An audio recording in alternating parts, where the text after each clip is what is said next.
Hey everybody, this is Blake here, and welcome to my review of Horrible Bosses 2. So, I was a big fan of the first Horrible Bosses. It was outrageously funny, very raunchy in the right parts, very twisted in the right parts, but at the same time it had a good story, a good cast of characters, and the comedy was built around the characters and the situations they found themselves in, and it just was very well done. I laughed a lot. I liked it in the same way that I liked The Hangover, even though I think The Hangover is the better movie. So I was pleasantly surprised when I learned that they were making a sequel, which honestly, the first time I heard about this project was when I saw the trailer for the first time. And I was left with mixed feelings because the trailers didn't really make me laugh that hard. I thought the trailers for the first film were significantly funnier, but it also gave me hope that maybe Horrible Bosses 2 just didn't want to show its funniest parts in the trailers. Um, I figured well, obviously I'm going to see it in the theaters because I am that kind of person, especially since I liked the first film.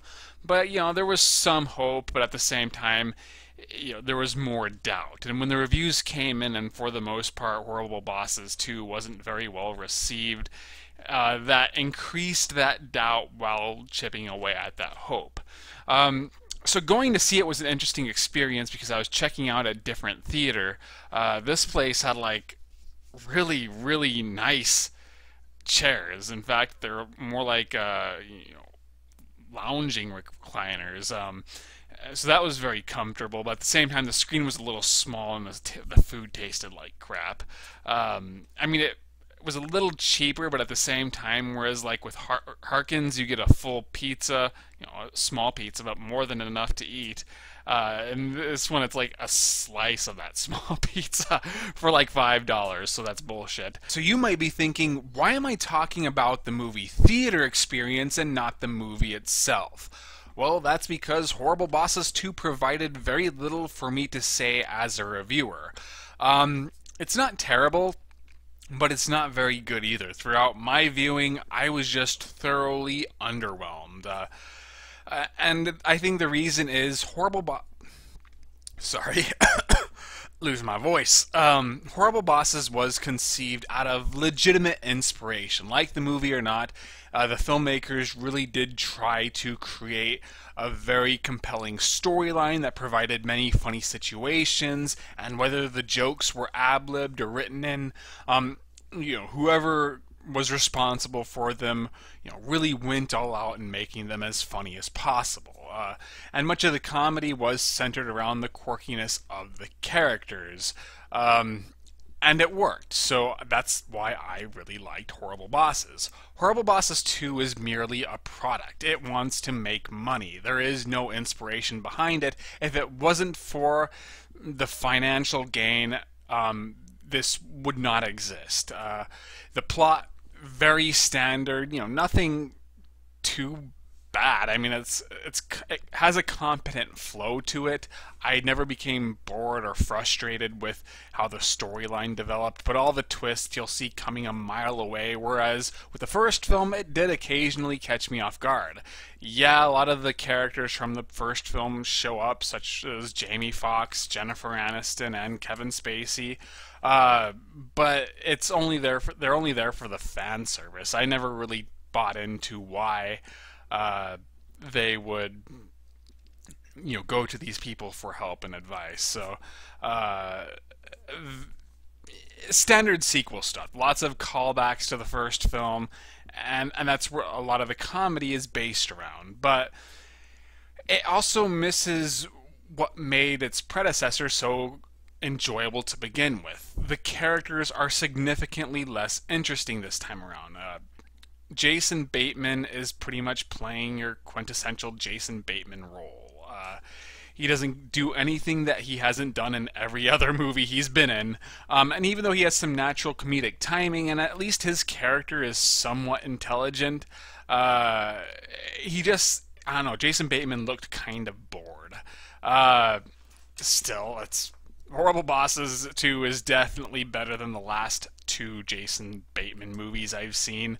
Bad Words, which at least provided Jason Bateman with some different material, but I didn't like it very much. And Identity Thief, which infuriated me, and just bringing that up kind of puts me in a bad mood. I thought that was quite possibly the worst movie of its year, at least in terms of its effect on me.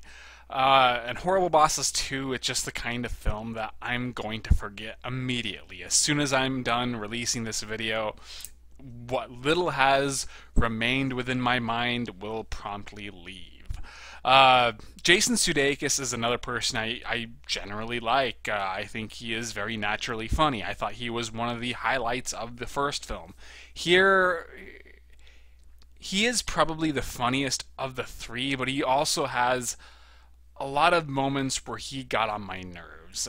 His gimmick seems to be he talks over other people, or other people talk over him, and it happens so often, and it makes it impossible to tell exactly what they're saying, which makes it impossible to laugh at what they were saying, even though occasionally it did provide an amusing reaction. For example, I did like the bit where all of them talking over each other confused the cops to the extent where they believed they said something that they really didn't. That did kind of make me laugh, but otherwise it just gave me a headache, and Jason Sudeikis often gave me a headache in this movie. Charlie Day was the worst by far. He's so stupid in this movie. In the first film, he was very naive and maybe a little dumb, but the only reason he acted like a total moron was because he accidentally snorted cocaine or something and was pretty much wired throughout the entire film. And that provided many, comical situations. Here, he's just outright mentally retarded. In fact, the same could be said with Jason Sudeikis' character.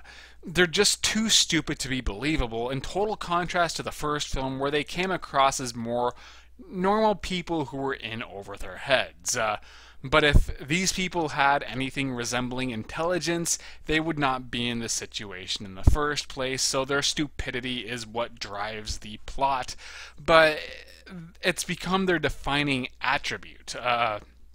Jason Sudeikis, there was a lot to his character. He was, a pretty nice guy who actually treated the people, he worked with really well, but he also, was kind of a sleaze. He was a wannabe ladies' man, and, he was a bit too eager to get into this. Well, here he's just an outright moron because, he's only really interested in the ladies, and he really wants to get into this, but at the same time he has no real plan.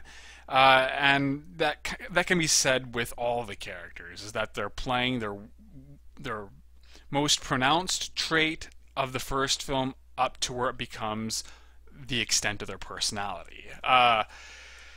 And then, what else do I have?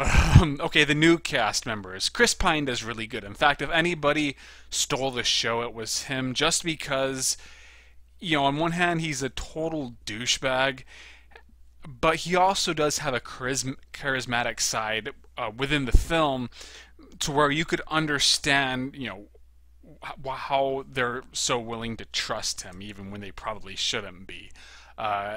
This film gave Chris Pine the most to do.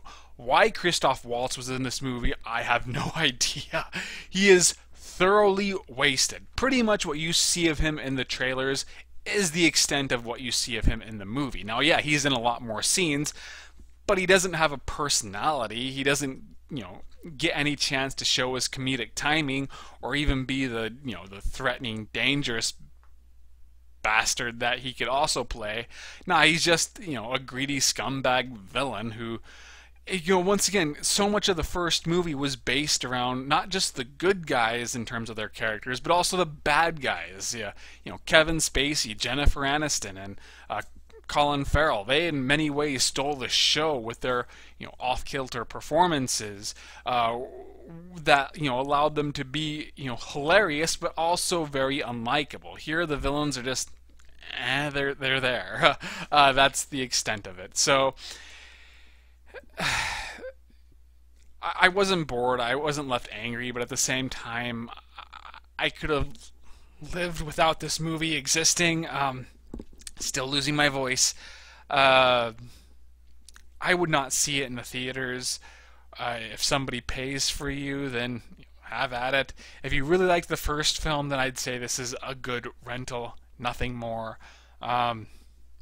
It's on par with Hangover 2 and Hangover 3, which I also thought were very mediocre. Didn't get on my nerves, but at the same time, rarely made me laugh out loud. So that is it. I hope you enjoyed this video. I will have Critiquing the Critics released either tomorrow or Sunday. I'm really close to being done. I have done written reviews of Detective D or Young Detective D, Rise of the Sea Dragon, Kung Fu Fantasy flick, Zombie by Lucio Fulci, and my next one will be Spookies, which is an 80s horror flick. So read all of those and enjoy them, hopefully. And I hope you had a very happy Thanksgiving, and I shall see you guys later.